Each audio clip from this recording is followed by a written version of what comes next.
Hello everyone, welcome to learner B extra. I am Shivani Chauhan. इस video में हम class 9th maths की book का चैप्टर 10 सर्कल्स की एक्सरसाइज 10.1 के क्वेश्चन 1 एंड 2 यानी कि दो ही क्वेश्चंस हैं और दोनों के दोनों क्वेश्चंस हम इसमें देखने वाले हैं।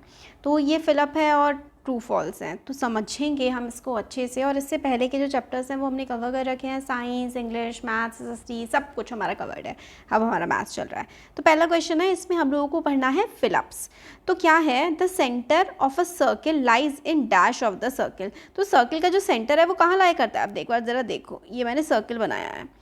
तो आप जब कंपास से सर्कल बनाते हो तो बीच में होता है, ठीक है, पॉइंट, और साइड में ऐसे करके सर्कल बन रहा होता है। तो ऑब्वियसली कहाँ पर होगा, जो सेंटर होगा सर्कल का वो कहाँ पर होगा, इंटीरियर में ही तो होगा ना। तो सेंटर जो होता है सर्कल का वो उसके हमेशा इंटीरियर है ना, उसके हमेशा इंटीरियर में ही होता है। नेक्स्ट है, a point whose distance from the centre of a circle is greater than it radius lies dash of the circle.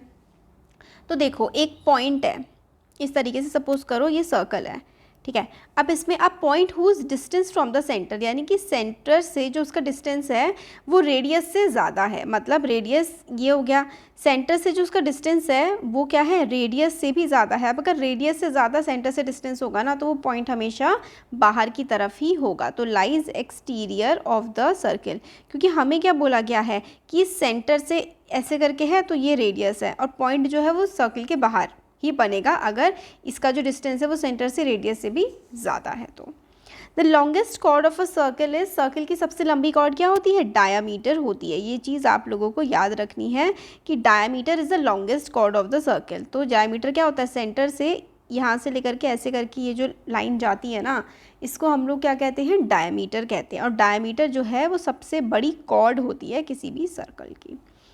Next है, an arc is dash when it's ends are the ends of diameter। Arc क्या होता है, arc देखो, arc इस तरीके से बनता है, arc is dash when its end are the ends of the diameter. Diameter ऐसे करके होता है। सपोज करो ये सर्कल है, ठीक है, इस तरीके से ये सर्कल बना हुआ है और ये है हमारा एक आर्क ऐसे करके। अब अगर आर्क के जो एंड हैं वो बिल्कुल डायमीटर तक है, मतलब ये जो एंड है ये ऐसे करके डायमीटर तक है, तो इसका मतलब क्या है, ये तो पूरा एक सेमी सर्कल, मतलब आधा सर्कल ये कवर कर ले रहा है। तो arc is a semi circle, यहाँ पे आएगा सेमी सर्कल, ठीक है।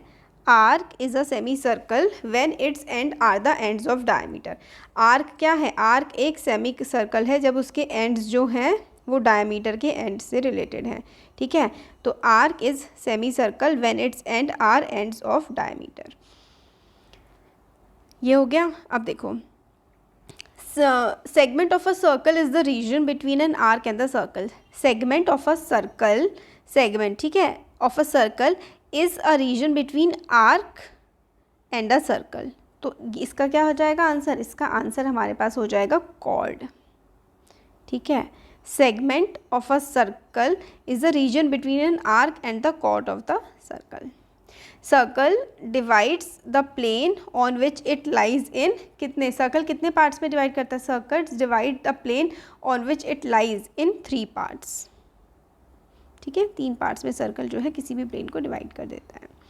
तो ये हमारे आंसर्स देख लिए हमने। अब हम देख लेते हैं true false.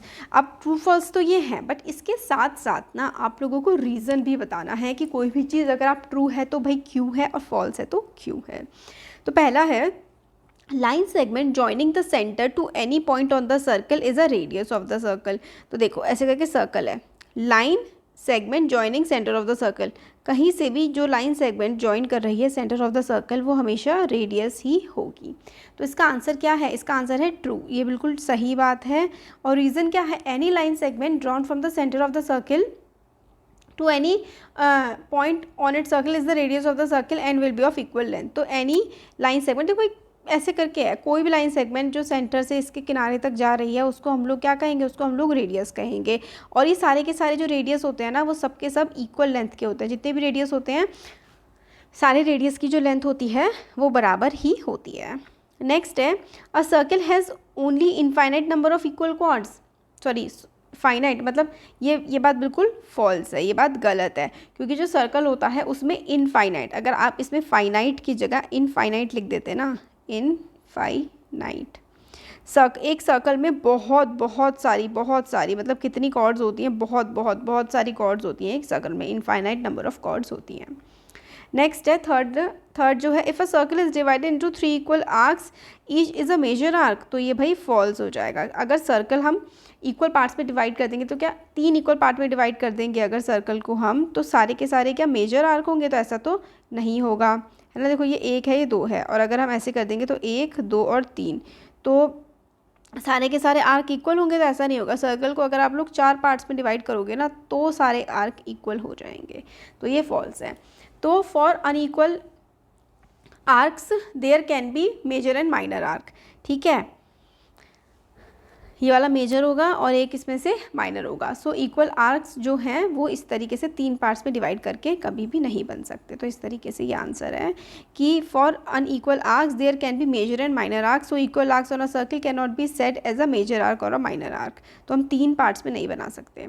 A chord of a circle which is twice as long as it radius is the diameter of the circle. तो जो रेडियस से दुगना होता है कॉर्ड वो डायमीटर होता है, तो ये बिल्कुल ठीक है।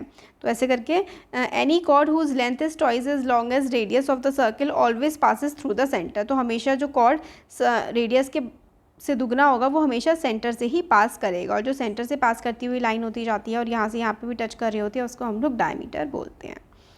अ sector is the region between the chord and its corresponding arc. तो सेक्टर जो रीजन होता है वो कॉर्ड और उसकी आर्क के बीच का रीजन होता है, तो ये हो गया फॉल्स।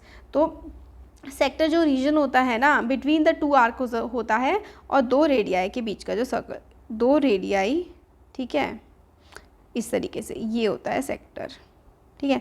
ये रेडियस है, ये रेडियस है, और इसके बीच का जो होता है इसको हम लोग सेक्टर बोलते हैं। A circle is a plane figure. Circle plane figure होती है, तो भाई इसका आंसर ट्रू है। सर्कल जो है वो एक प्लेन फिगर है।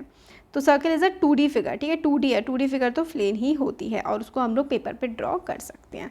तो इस तरीके से ये हमारे सारे आंसर यहाँ पर हो गए हैं। तो एक्सरसाइज काफ़ी छोटी सी थी, सिर्फ ट्रू फॉल्स थे और ज़्यादा इसमें कुछ था नहीं, तो हम लोगों ने कंप्लीट कर लिया। अच्छा लगा है तो ज़रूर चैनल को सब्सक्राइब करिएगा और अपने फ्रेंड्स के साथ भी इसको शेयर करिए। Thank you.